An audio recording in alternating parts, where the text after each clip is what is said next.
हो मोरी मोर रामा हो राम।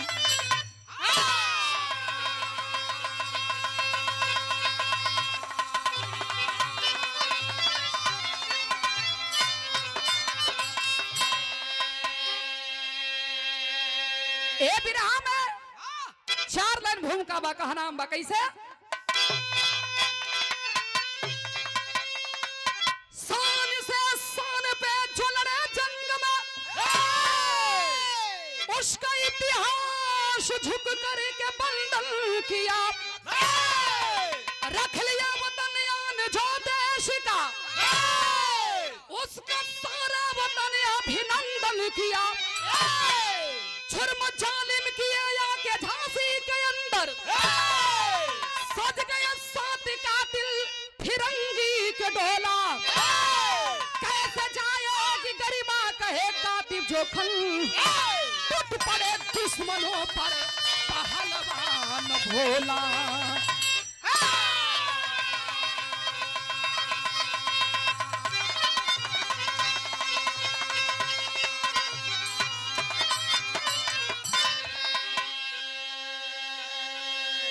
ए भैया बड़ी बिरहा आप लोगों ने सुनी ला। अरे बाबा और लेकिन ये कहानी बहुत लंबा कहानी ना बा, कोनो जरूरी ना कि बहुत भीड़ रहेला तबे बिरहा बढ़िया होला। सुनवैया अगर बढ़िया रहेलन तो गावे वाला गवैयन के मन भी लगेला।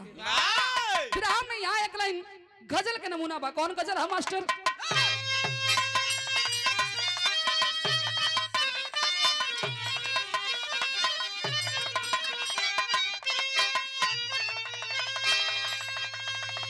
आशिक कहता है माशुका से, क्या कहता है?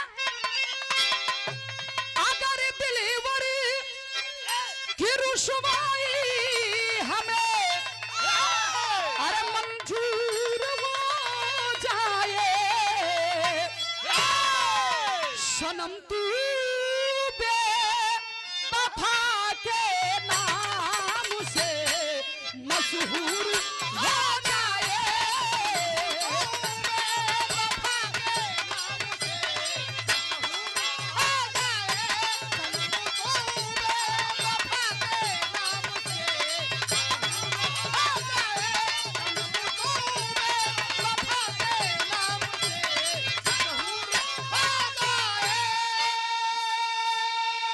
लेकिन भैया हो वीर के कहल गई, जवान के कहल गई।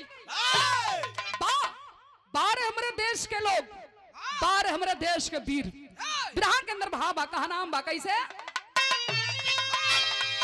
अरे जवानी है वही जंगी, अरे समय पर छट्टा न हो जाए, अरे लगा दे आग पानी में, तूफान तूफान हो जाए।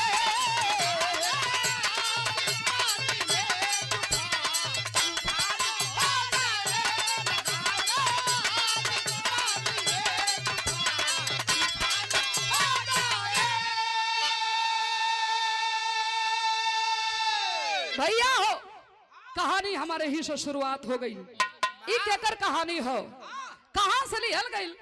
बिरहा के कसौटी पर जोहरी सर में भावा कैसे?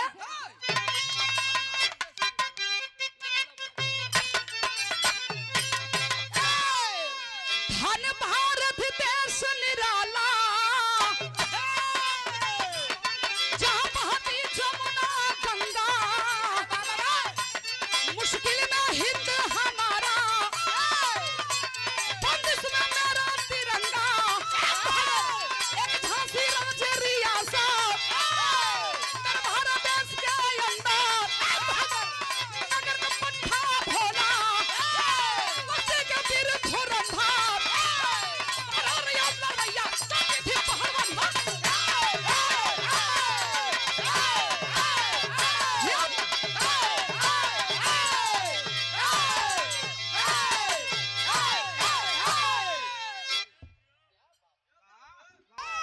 बात के आप लोगों ने समझ ली। एक कहानी वहां से लिहल गई, आप लोगों ने पेपर में पढ़ले हुई हन। जंग खूब लड़ी मर्दानी, वो तो झांसी वाली रानी थी। एक कहानी झांसी से लिहल गई। कौन झांसी? लौंडा झांसी। लवंडा झांसी की हम बात करत थी। तब का उलट के लगा तो आरदी मगवाज गर्मी। अरे झांसी रियासत जहां के लक्ष्मी बाई रहली, वही झांसी के रहे वाला यादव वंश का अंश जिसका नाम था भोला यादव पहलवान। प्रतिदिन 50 पट्ठा पहलवानन के लड़ावा अखाड़े पर जोर करावा, लेकिन मेरा देश गुलाम था, अंग्रेजों का शासन चल रहा था। वही झांसी में फाइटर अंग्रेज का चरम सीमा पर आतंक फैला हुआ था बाबूजी। हाय हाय हाय, पहलवान आदमी हुन देखा मास्टर, पहलवानन के गवैयन के और जो लड़का दौड़त हुन तैयारी करत हुन लड़े बदे बड़ा सज्जम से रहे के होला। अब सज्जम इनसे पूछा कैसे रहे के होला, बाद में तो के बता दी है। ए भैया 5 बजे भोर में उठा हुन, दुल्ही देखलन कि हमार दुल्ही बहिले सुतत थई, गुस्सा गेलन कहलन कि पहलवान के बीबी हूं हमहू के घर में 5 बजे बिहने से सुतईबू। ता खड़ा चल गई, खूटी पर टांग रहल जंघिया निंगोटा कान्हे पर रखलन और हाथ में लाठी लेके डंडा लेके भोला यादव अपने अखाड़े के तरफ चलल हुन। तो वही का बिरहा में एकलन गीत बा मास्टर।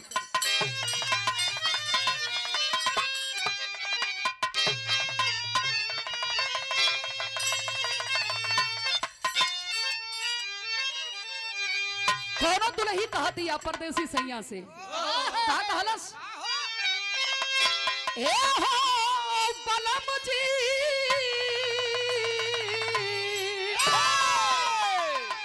ए हो बलम जी आई बकहिया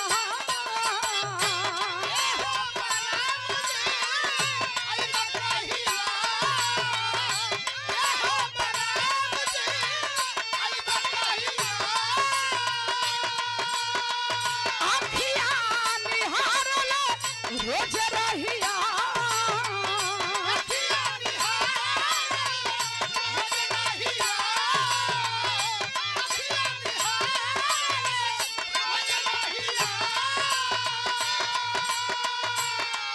अरे ए हो सजनवा लागे मनवा, ए हो सजनवा लागे मनवा, ए हो सजनवा लागे मनवा,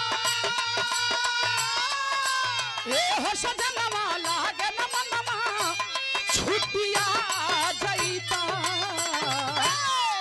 अरे है जवानिया इता तरज रहल हो, लेकिन ए वहां पर 200 रुपया पुरस्कार बिरहा कमेटी के अध्यक्ष राजेंद्र यादव, नेताजी समाजवादी पार्टी के सांस्कृतिक प्रकोष्ठ के राष्ट्रीय सचिव शिखर, बहुत बहुत प्रणाम बा। लेकिन पहलवान चलल हुन, कैसे चलल हुन? अरे जंघिया निंगोटा लेके चल रहिया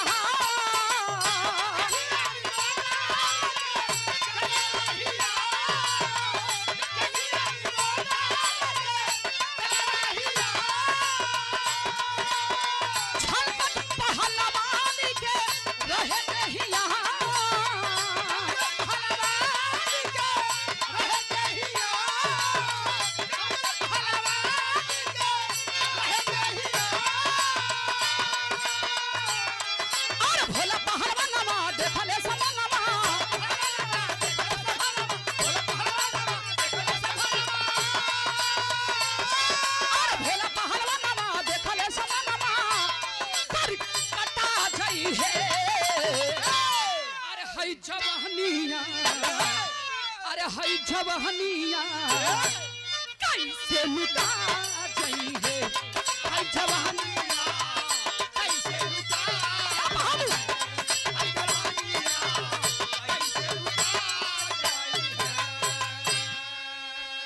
और राजेंद्र यादव नेताजी के द्वारा पुनः 200 रुपया पुरस्कार शिखर, बहुत बहुत प्रणाम बाप। और 500 रुपया पुरस्कार हम लोगों के गार्जियन, बहुत ही दिल के धनी आदमी और समाज में जिनकी एक अलग पहचान है, श्री बाला यादव जी भैया के द्वारा पुष्पहार 500 रुपया पुरस्कार, बहुत बहुत प्रणाम बा भैया हो।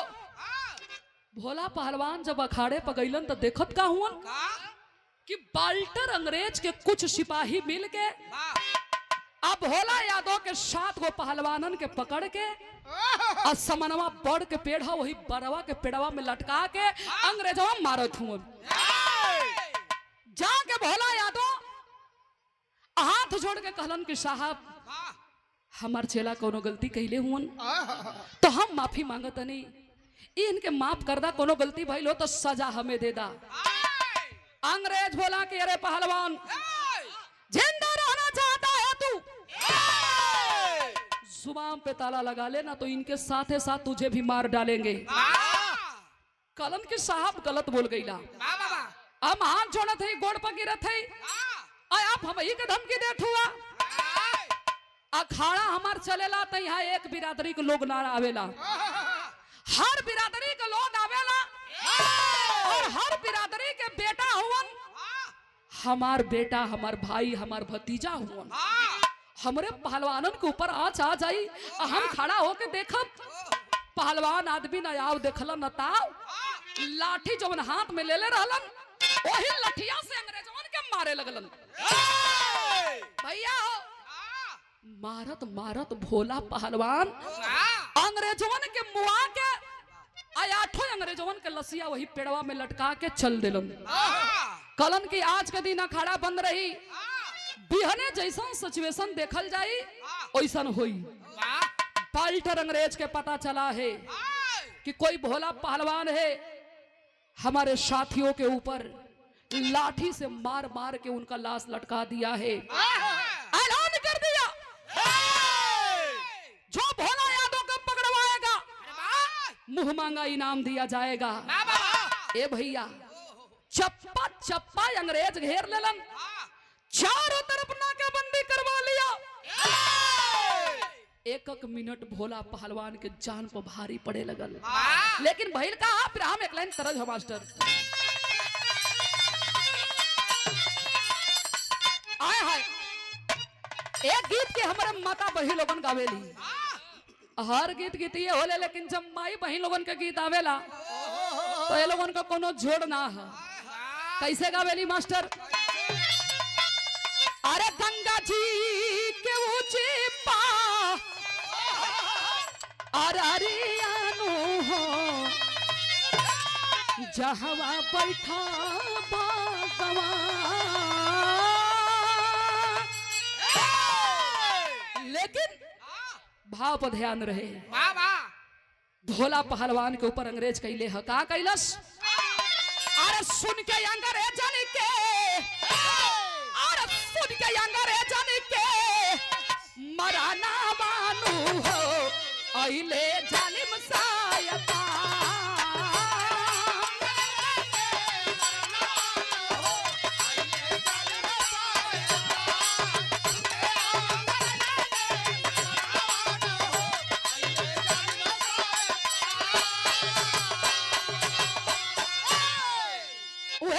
कैलस अरे कैलस इनाम घोषित जालिम निरदैया, 10,000 डॉलर मिली है रुपया। और कैलस पहलवान कैलस पहलवान मानो हो जालिम कभी सयता।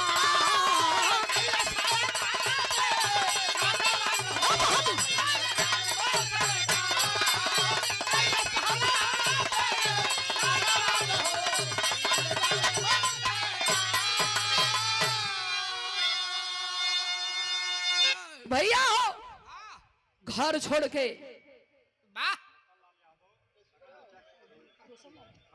रतनलाल यादव नगर अध्यक्ष भदोही की धरती से आप महान भाव की ओर से पुरस्कार 101 रुपया भैया के प्रणाम, सब भैया लोगों के प्रणाम बा। भैया हो भोला पहलवान घर छोड़ के भागल हुन, घरवा के ह दुल्ही दुल्ही के नाम गिरजा, आ गिरजा के गोदिया में हो पंचो 4 साल का एक लड़का। 4 साल का एक लड़का है, बेटवा के नाम बालोरिक। माही बहुरहिया 20 दिन से अपने पति के इंतजार करत बा। अब हिले पहलवान ना अइलन, लेकिन भोला यादव वीर था, पहलवान था। सोच गया अब हम नहीं बच पाएंगे। राती के 12 बजे अंग्रेजन के नजर से छुप छुपा के घरे अइलन। दरवाजा खटखटावे लगलन, दौड़ के गिरजा दरवाजा खोलली। माथे पर भोला पहलवान के पसीना, आंख में आंसू, पूरे बॉडी में कंपन। दौड़ के लोटा के पानी ले ली पहले पनिया पी ली। तबले पने दुल्ही के हाथवा पकड़ के अंदरवा ले गईलन। घरवा में ले जाके हाथ जोड़ के कलन के गिरजा हमके माफ कर दिया। भैया हमार तो हार संबंध रिश्ता अतने दिन के रहल ह, लोटा के पानी हाथ से छूट गिल हो भैया। 2 कदम पीछे हट के गिरजा कहली के लगत ह पहलवान तोहार दिमाग खराब हो गिल ह। अरे का बकत हुआ? हाय गला में मंगलसूत्र, मांग में सिंदूर, 4 साल के हमरे गोदी में एक बेटा डल्ला का इहो इतने दिन के रहल हो पहलवान। हमरे जिंदगी के संगे काहे मजाक करत हुआ? भोला पहलवान कहलन अगर हम छोड़ के ना जाती तो तू मारल जाइबू, हमार बेटा भी मारल जाई, हमहू मारल जाई। ए बाबू अपने दुल्ही से कहत का हुन, भाव मास्टर बा।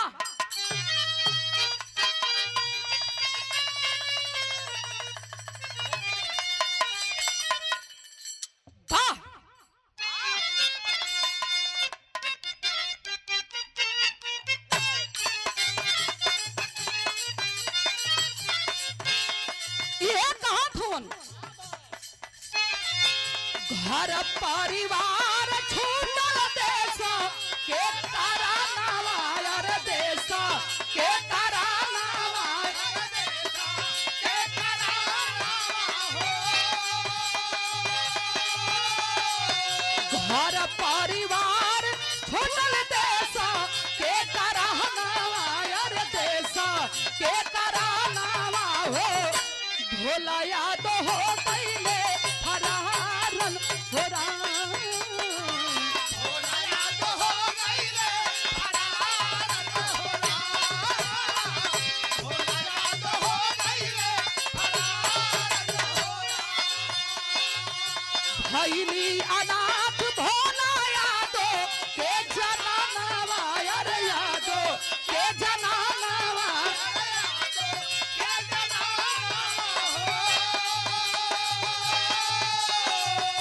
भइली अनाथ भोला यादव के जनानावा, अरे यादव के जनानावा हो।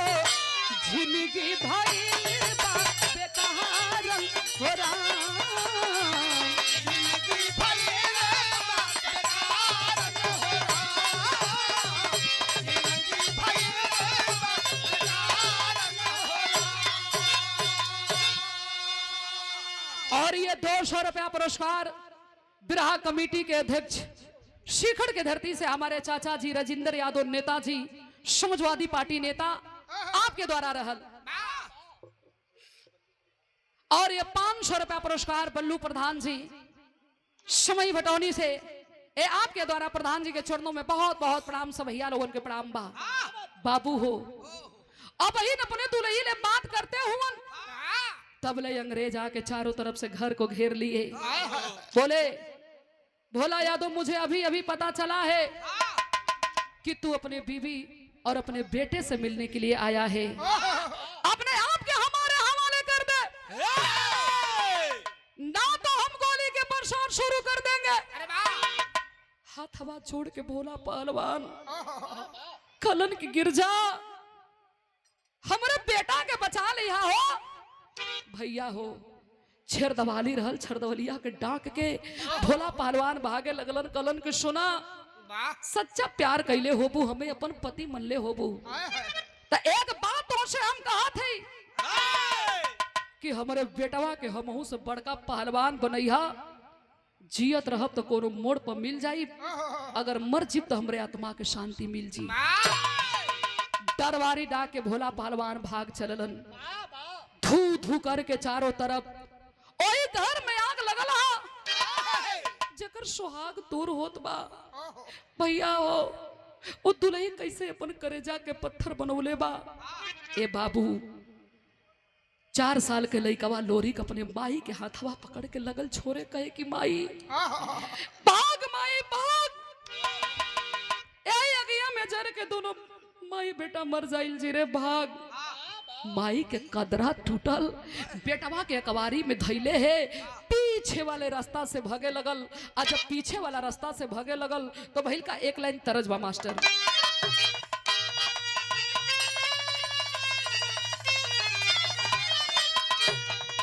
कौनो दुल्ही कहतिया का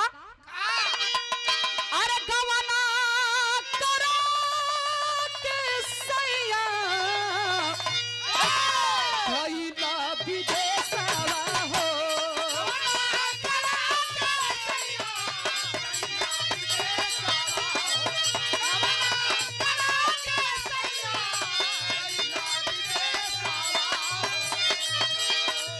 गवना करो के सैया भइला विदेशवा हो ए राजा हो हमारा के तेले जाम हुरवा सैया हो हमारा के तेले जाम हुरवा सैया हो हमारा के तेले जाम हुरवा सैया हो।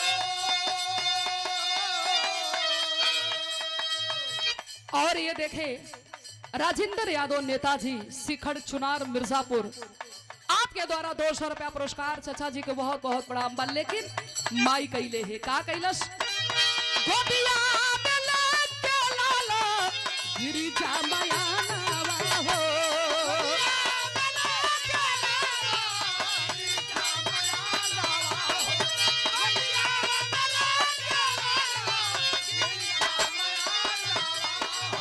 गोदिया में लेके लाला गिरिजा माया नावा हो ए बाबू हो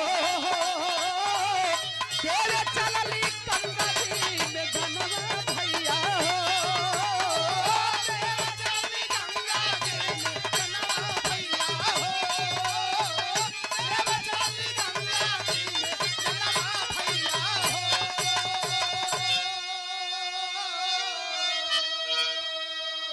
भागते भागते गंगा के किनार पे आके लगल रोवे कि माई हमार तो सब कुछ लूट गई। अंग्रेज हमें पहियन तो नोच नोच के खा जीहन हमरे बचवा के मार के फेंक दिहन।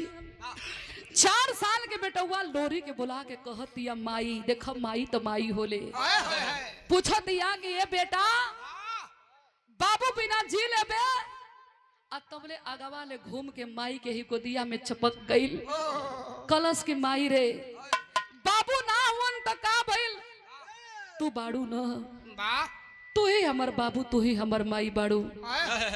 गोदिया में माई आगवा बैठा के कहलस कि ना ये लाल जैसे बाबू बिना करेजा मोट कैले हुआ अब माई बिना भी करेजा मोट कर लिया लाल। 4 साल के वो अबोध बालक बच्चा वो क्या समझ रहा है कि मेरी माँ मेरे साथ क्या करने वाली है। गौर करेंगे बाबू भैल का विदेशिया के अंदर भाव है।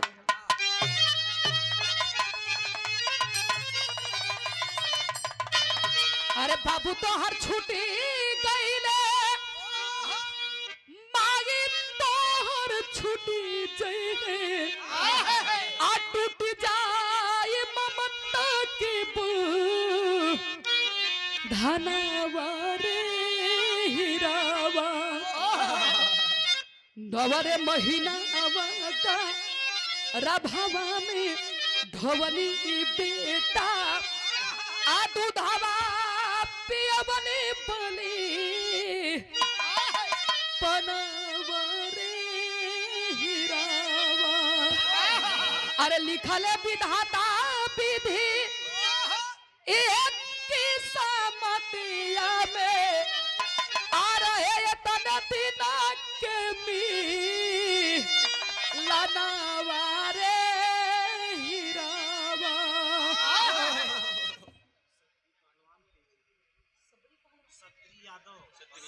उसने कहा कि माई वही गंगा जी में जाके झम से कूद गई।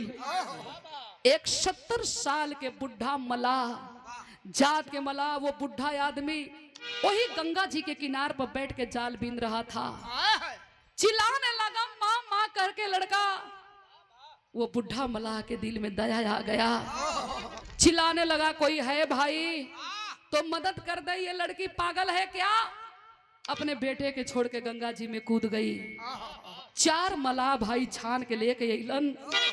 जब गिरजा होश में आई तो वो बुढ़ा मलाह डांटने लगा कि तू माँ नहीं है, तेरे पास कलेजा नहीं है।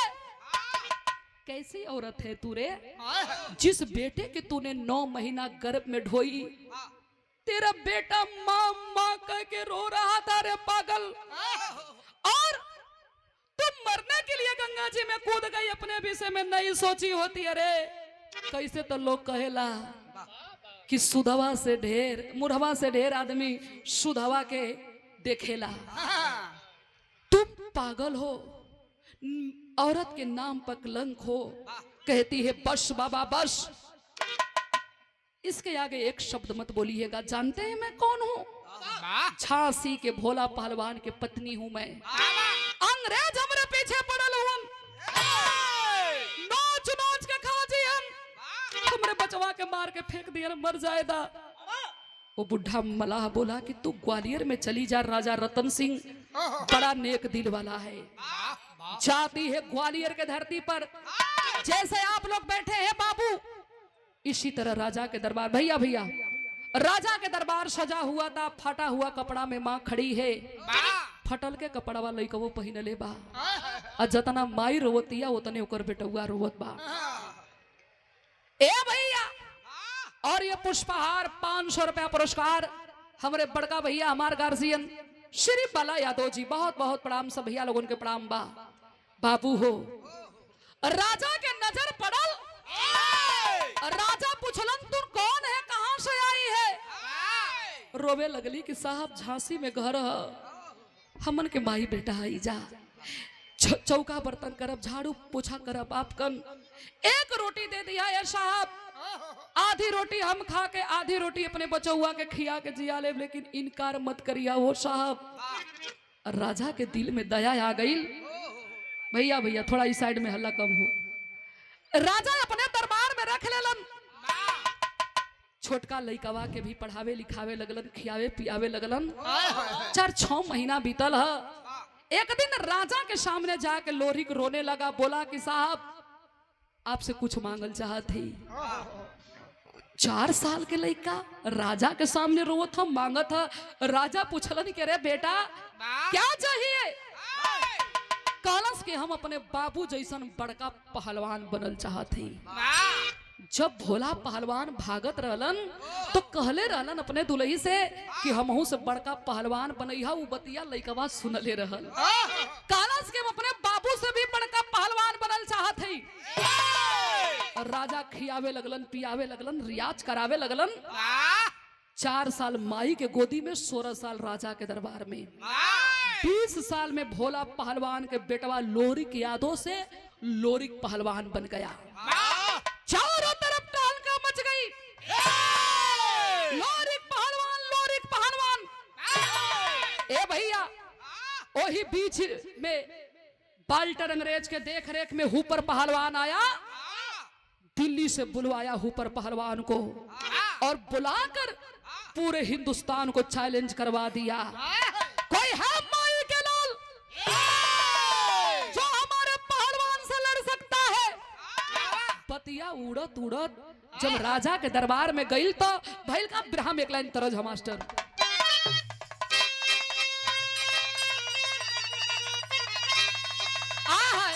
स्वर्गीय रामदेव गुरु जी ये लाइन के बड़ा मचल का गवनी। कैसे मास्टर? अरे हाय झोलानी पवुड़ानी, अरे हाय झोलानी पवुड़ानी, जहाजिया मांगा दा, अरे हमारे पायज पुरु जगीरा जलादा।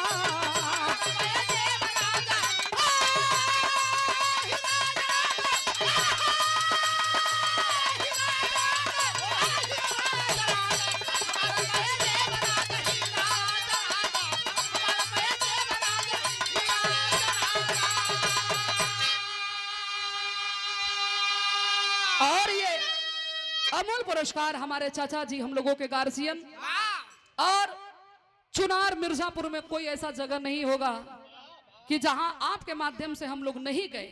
वाह बहुत प्यार बहुत स्नेह मिलता है। चाचा जी के चरणों में प्रणाम। राजेंद्र यादव शिखर बिरहा कमेटी के अध्यक्ष। लेकिन बतिया राजा के दरबार में पहुंचल कहा बिरहा 5-7 मिनट और हमार हो कहा नाम बा कैसे अरे होके पहलवान कोई अरे होके पहलवान कोई भाई हाथवा मिला जा अरे देखावे जोरावा के हु दंगल के यहाँ जा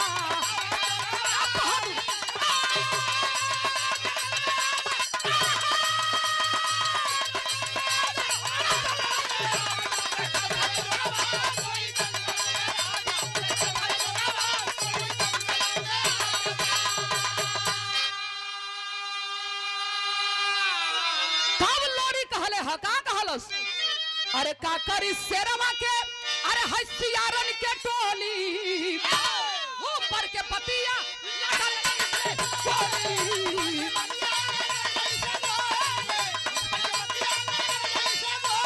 अरे हसियारवा के शेर के अरे हसियारवा के शेर के उठावा लगा जा देखा शेरवा के दंगल में आ जा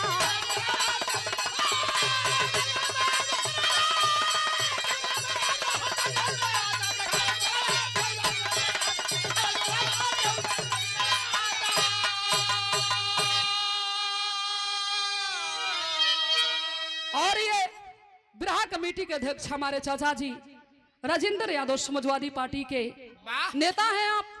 आपके द्वारा ये 200 रुपया पुरस्कार पुष्पहार बहुत बहुत प्रणाम सब भैया लोगों के प्रणाम बा।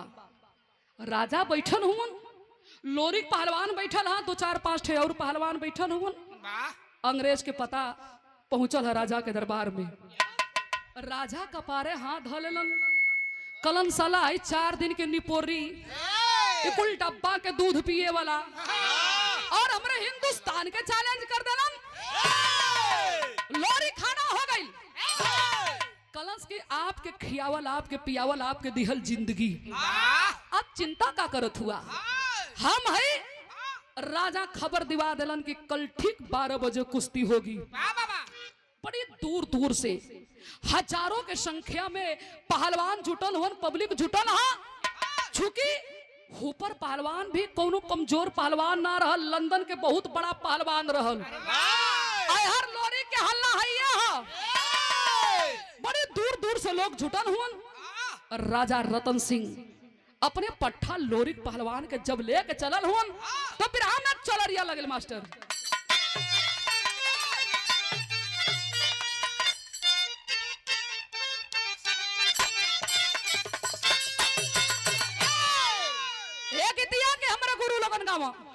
कैसे गावा मास्टर अरे पारी उमर कमरला चकनिया पारी उमर कमरला चकनिया गोरिया खींचे निहुर के पनिया गोरी के झूले झूलनिया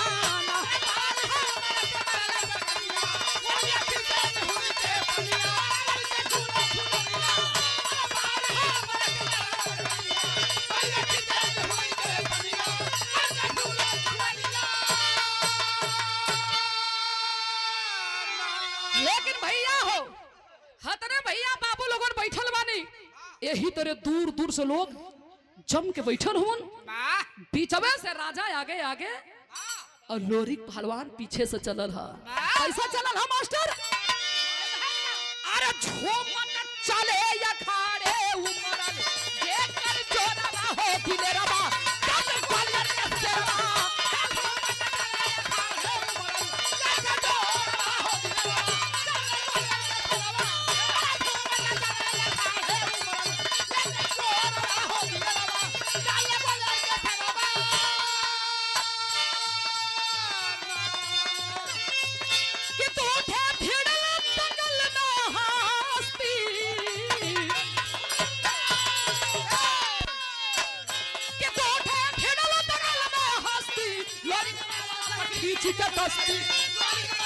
खींच के दस्ती पानी ना पर पटावले बीस पड़ल का गोरा हो दिले रवा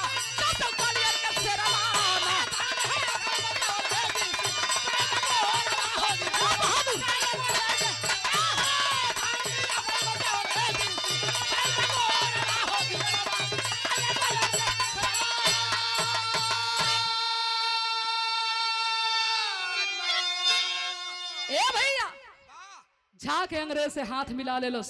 वाह कुश्ती होखे लगल। आ जब कुश्ती होखे लगल तो अंग्रेज थोड़ा बड़ियार ओजन मनावे लगल। लोरी के हक्का बक्का बंद हो गई कि अरे अतनी कुश्ती जीतनी अतने लोगन के पटकनी, लेकिन ये तब 20 पड़े लगल। नीचे से लोग ललकारा था, सही है बेटा, ठीक है, लेकिन हिम्मत एकर छूटे लगल। राजा रतन सिंह बैठल हवन, आंख से इशारा कैलन, का भइल? अखिए से बतियावत था कि हमसे बहुत बड़ा पहलवान है, पटक दी, मर्यादा चल जी, हिंदुस्तान के हमारे वर्ष के बात ना है। राजा के मुड़ी नीचे हो गई।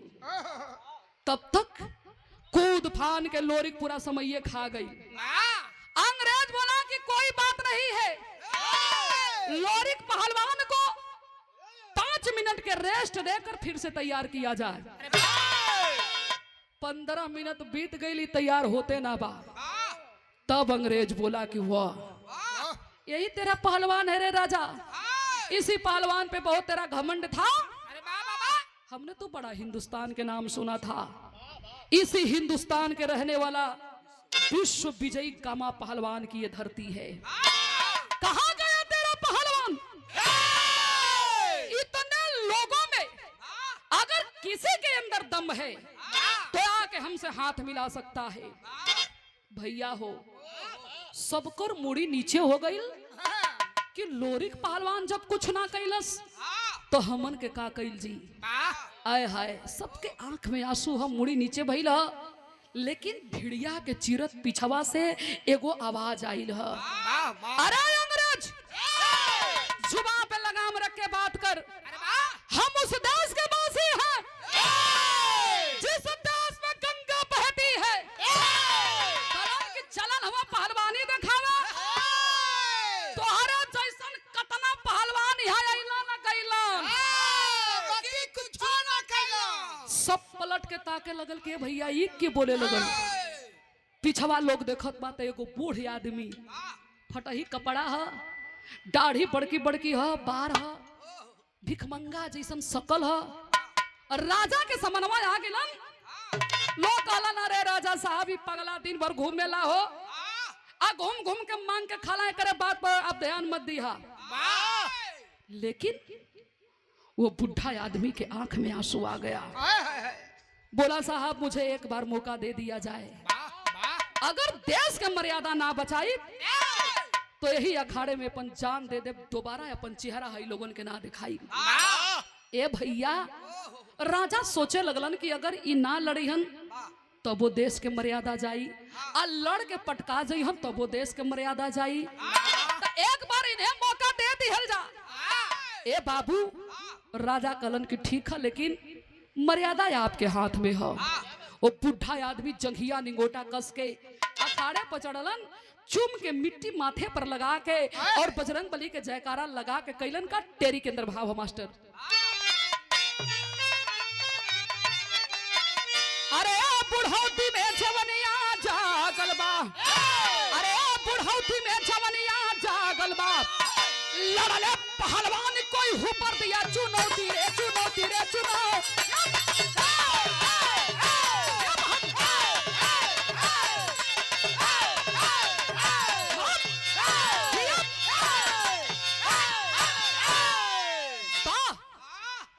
लेला हमारे ओर से लेला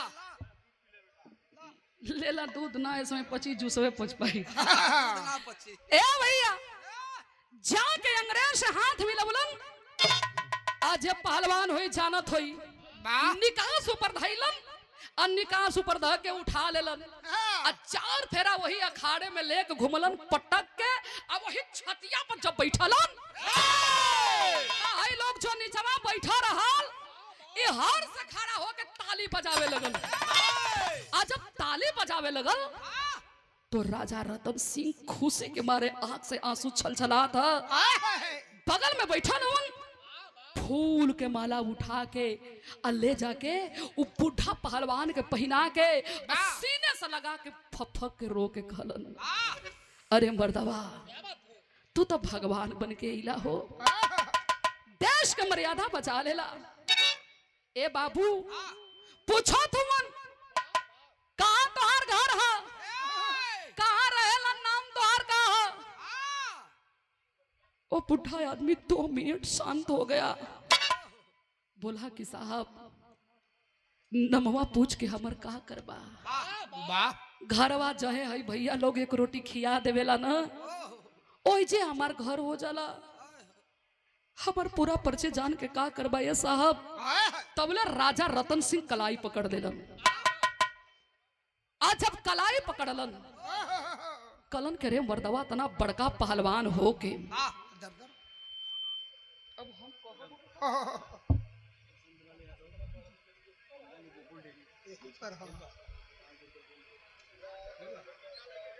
बसंत लाल यादव मुंबई से गोकुल डेरी, ए आपके द्वारा बहुत बहुत पुरस्कार। भैया के प्रणाम, सब भैया लोगों के प्रणाम बा। हाथ जब पकड़ ले हुवन,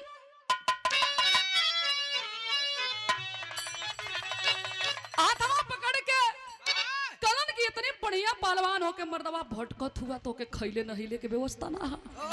चला चला हमारे संगे, हम आप कैसे ना छोड़ब। और जब राजा लेके चलल हुआ ने पंचो, तनी गौर करिहन बिरहा के मेन निचोड़ ये 4-5 लाइन में हो। कैसे?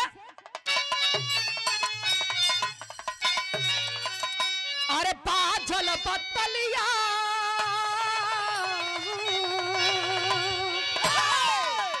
अरे बाजल बतलिया नगाड़ा बाजे लागल बाबू।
ए भैया ले गिलन राजा, खान पान से लेके रहे सहे के कुल बढ़िया व्यवस्था कर देलन।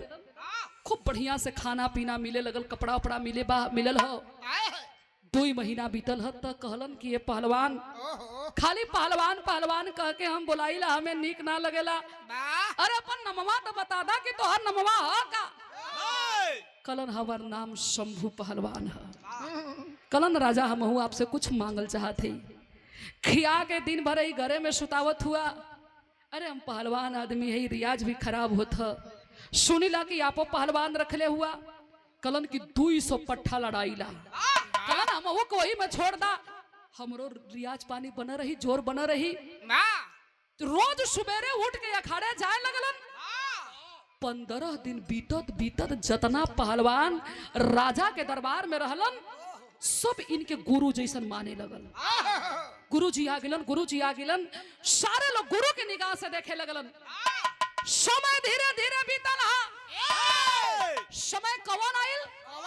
गुरु पूजा के दिन आइल, जवन एक चेला के, एक शिष्य के अपने गुरु के प्रति अपने दिल में बड़ा बेसब्री से इंतजार रहेला।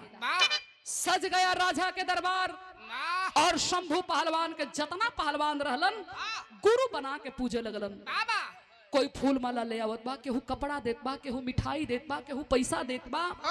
लेकिन लोरी माई के लगे पहुंचल है। भैया माई के लगे पहुंचल है। कब माई रे आज हमारे गुरु जी के पूजा है, कब तू जो फूल उल चढ़ा के गोड़ोड़ लगली है, कहे कि ना बड़ी माने लने माई। पहलवान तो बड़े हुवन, लेकिन हमके अपने हाथ से सीरी पर बादाम पीस के पियावेलन। हमें लगे न रे माई कि हमार उनकर कोनो जन्म की रिश्ता है। माई कलश की अरे पगला तो हमरे पले का बाकी हम तोरे गुरु के दीही ना का माई कवन मुंह लेके जाई। हमरे पास पैसा होत ना तो ऐसा निशानी खरीद के अपने गुरु जी के देती कि हमरे और हमरे गुरु जी के बीच में एक यादगार बन जात। माई रोवे लगल के रे पगला दुई जिनके खाना मिल जाला साल में दुई ठे कपड़ा मिल जाला ए राजा के दरबार में जिंदगी बीतत हो हमरे पले का हो कि हम दी भैया हो। माई के यही गर पर ध्यान गईल तो माई अपने गरबा में एगो हंसुली पहिनले रहल आ हंसुली पहिनले रहल कलश के सुन हमरे पले तो कुछ बा ना। तोर बाबू जब अखाड़े पर से कुश्ती जीत के आई रहलन बड़े लोग इनाम पानी देले रहलन वही इनाम से हमके हंसुली बनवा के लाई रहन वही हंसुलिया पर उनका नामो लिखल है ले जो देले अब अपने गुरुजी के अब एकर कवन जरूरत है। रुमाल में माई लपेट के दे दिलस ले के पहुंचल ह तू बिरहा के निचोड़ में लिखे के पड़ल और 200 रुपया पुरस्कार सांस्कृतिक प्रकोष्ठ के राष्ट्रीय सचिव और बिरहा कमेटी के अध्यक्ष शिखर के धरती से राजेंद्र यादव चाचा जी आपके द्वारा 200 रुपया पुरस्कार दे के हौसला बढ़ाया गया। बहुत बहुत चरणों में प्रणाम सब भैया लोगों के प्रणाम बा। कैसे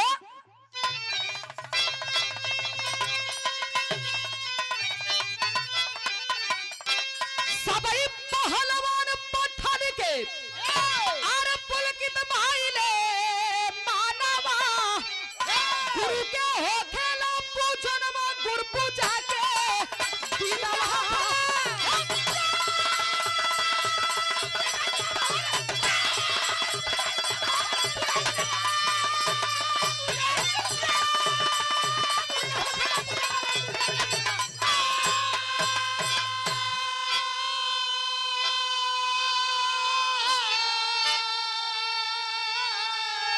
ए भैया लेके पहुंचल कलश के गुरुजी बड़ा आपके चेला लोग आपके देले है गुरु दक्षिणा लेकिन हम जवन देत बानी ई केहू ना देले है। अखिया बंद करा हथवा आगे करा पहलवान के अखिया बंद करके हथवा आगे करवा देलस तो कैलस का कैलस करके हंसली लोरी को दिहली गिरजा मतारी गुरु के अपने दे के बेटा अरे कर्जा दिहा उतारी तबला परसल बनयनवा गुरु पूजा के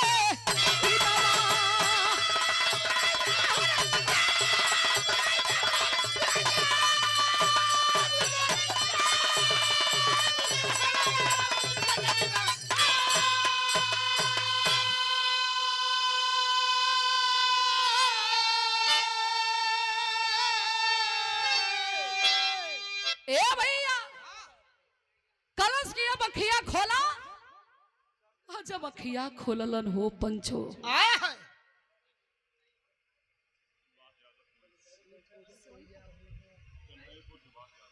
खेमईपुर से सुभाष यादव आदरणीय बड़े भैया की ओर से 100 रुपया पुरस्कार बहुत बहुत प्रणाम सब भैया लोगों के प्रणाम बा। कलश की अखिया खोला गुरुजी और जब पहलवान अखिया खोल के वही हंसुलिया पर तकलन हो बाबू आए बिरहा सुनने वाले बाबू पहलवान के अखिया से झरझर झरझर आंसू चले लगल अश्वा बंद होते ना बा। आए हाय राजा पूछलन कि अरे लोरिक कौन ऐसा सामान तू दे देला कि हमार पहलवान दुखित होके रोवे लगलन का कुछो दे दे नहीं हमर माई हमरे पिताजी के आखिरी निशानी रखले रहल हिया उहे देले ही अपने गुरुजी के ले आके देले ही।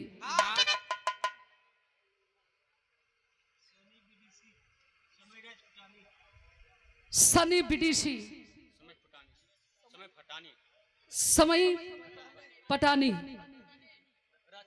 भाटानी राजपुतानी से भैया खाली उतने बतौले कोई बात ना है। ये पुरस्कार देले बनी बहुत बहुत प्रणाम बा। कहा कि हमार माई देले लेके चलल हुवन खलन के अपने माई के बुलाओ कहां से ये पाई है क्यों पहलवान रो रहे हैं गैल घरवा डांटे लगल, कह माई के कर रहल हरे?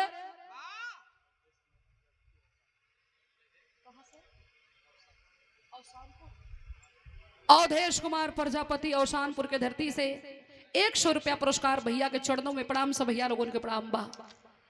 गैल घरवा लगल डांटे, कहे माई के कर रहल हरे? कहां से पौले कोनो को चोरौले रही का?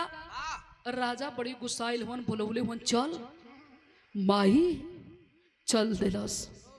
यही तरह लोग बैठल है, राजा बैठल हुन, बगल में पहलवान बैठल हुन। जाके कहलस कि साहब आप हमें बुलौले हुआ? हाँ गिरजा, ये कहां से तू पाई है? पहलवान जब से हाथ पर ले ले हुन, खाली रोते जात हुन, कुछ बोलत ना हुन।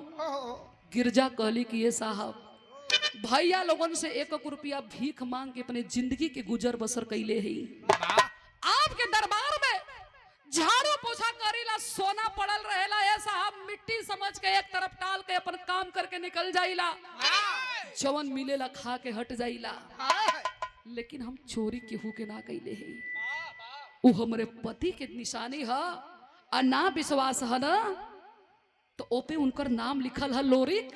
तनी नमवा पढ़ के बता देते कि ओपे का लिखल है। तबले वो जो पहलवान बैठे थे वो कोई शंभू पहलवान नहीं थे बाबू, वही भोला यादव पहलवान थे। हाय हाय आवाज देते हैं गिरजा, ए गिरजा। वही जगह यहाँ पर पकड़ के सीना बैठ गई कि साहब ये तो हमारे भगवान के बोलिया वो साहब। 20 साल बाद ये वजिया हम सुनत ये साहब, हमार भगवान कहाँ से बोल दिलन साहब। तबले दौड़ के भोला पहलवान अइलन, सीने से अपने दुल्ही के लगा के फुट फुट के रोवे लगलन। कहले गिरजा तो से बड़ी नाराज है हम, जानत हुआ काहे बदे नाराज है? का 20 साल में हम तो ना याद है नहीं, हमके ना याद कैला, ठीक कैला। का है लइका वो तो के ना याद आई? कलन अरे पगली तोहन के खोजे में अंग्रेजन के डर से भोला यादव अपन नाम बदल के शंभू पहलवान अपन नाम रख लेनी। कहा ना खोजनी, लेकिन धन हो राजा, आज हमारे बीबी हमारे बेटा से आप मिलवा देना। कल ही अपने बेटा से मिलना। ए पहलवान 2 दिन 4 दिन उपास करी पानी पी के जियले ही, लेकिन तोहरे बचवा के कोनो चीज के तकलीफ ना देले ही। पहलवान बनवले हुई हो, एहू के बड़ा नाम हो। तीनों माई बेटा बाप रोवत हुन, गले लग के हाथ पकड़ के भोला पहलवान अपने दुल्ही के अपने बेटा के लेके जाए लगलन। तब राजा रतन सिंह कहलन कि पहलवान कहाँ जात हुआ? इहो तोहार घर है, धर्म के हम बहिन मनले है, इनके अपन बहने मनले है, आप भी हमार कुछ ये हुआ। हाथ जोड़ के निवेदन करब कि आप कहीं मत जा, यही दरबार में रहा। तो आए बिरहा सुनने वाले बाबू, ये रहा एक पहलवान की कहानी। आखिरी वन में भाव है, गुरु बिहारी पत्तू छैबर सुखनंदन की चाह, काशी बुलु मनोहर जी अरे दुश्मन के देते ताल। अरे बुढ़ौती में जवनिया जागल बा, रजनी कभी चोखन के रथिया पर भगौती, बुढ़ौती में जवनिया